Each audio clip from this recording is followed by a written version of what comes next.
નમસ્કાર. Water is life. જળ એ જીવન છે. વોટર એટલે પાણી, આપણને ખ્યાલ છે. તો આજે થોડું પાણી વિશે અલગ અલગ નવા નવા શબ્દો અંગ્રેજીમાં શીખીએ. પહેલું છે ટેપિડ વોટર.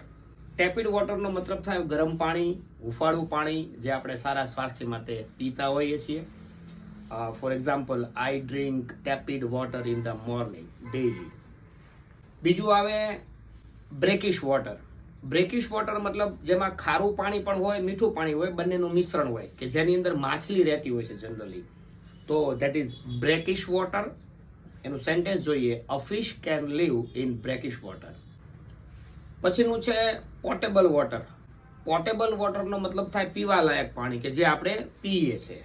ઓકે, એને ડ્રિંકેબલ એવો શબ્દ નહીં વાપરવાનો. મેં એવું સાંભળેલું છે, લોકો આવું બોલતા હોય છે, આપણે એ ભૂલ નથી કરવાની. પોટેબલ વોટર, ઇટ મીન્સ પીવા લાયક પાણી. We should drink potable water. આપણે પીવા લાયક પાણી પીવું જોઈએ. Next, stagnant water. સ્ટેગ્નન્ટ વોટરનો મતલબ થાય સ્થિર પાણી. જે પાણી સ્થિર હોય અને સ્થિરતામાં એ પાણી ગંદુ થઈ જાય, એને કહેવાય stagnant water. Mosquitoes breed in stagnant water. એટલે સ્થિર પાણીમાં, ગંદા પાણીમાં મચ્છરો એ ઉત્પાદિત થાય છે. Sacred water. સેક્રેડ વોટરનો મતલબ થાય પવિત્ર પાણી.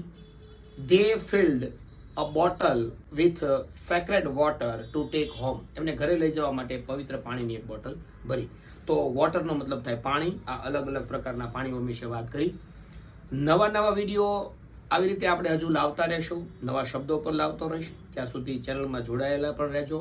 અને નવું નવું અંગ્રેજી શીખવા માટે સબસ્ક્રાઇબ કરો, ફોલો કરો. Thank you very much. C you once again. Thank you once again.